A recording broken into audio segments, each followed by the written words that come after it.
এদিকে আমি ভিডিও করছি, দেখতে পাচ্ছ, আর এদিকে চা খাচ্ছি। চা খেতে খেতে একটু তো আমি বকবক করি এই লোকটার সাথে, তারপরে ভিডিওও করি।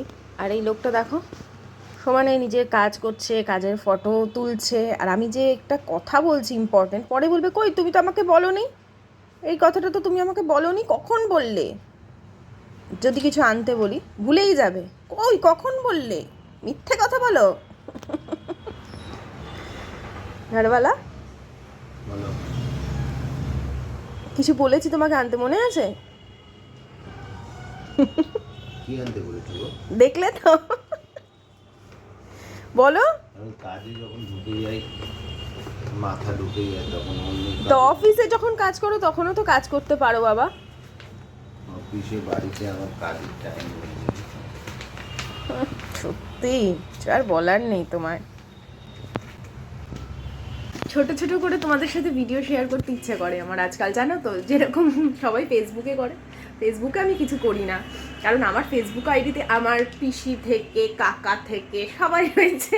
আমি আলাদা করে কোনো অ্যাকাউন্ট করি না, সেই 2013 থেকে যেই আমার অ্যাকাউন্ট ছিল, পার্সোনাল অ্যাকাউন্ট, ওটাই আছে।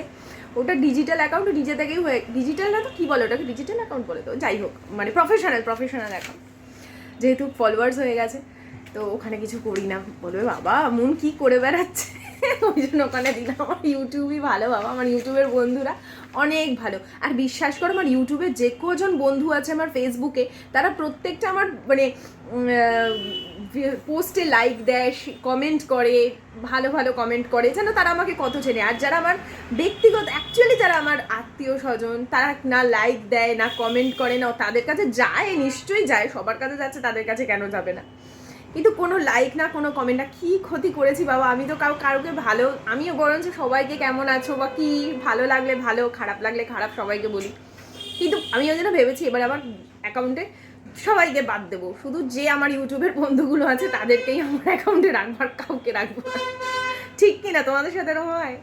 চলো টাটা।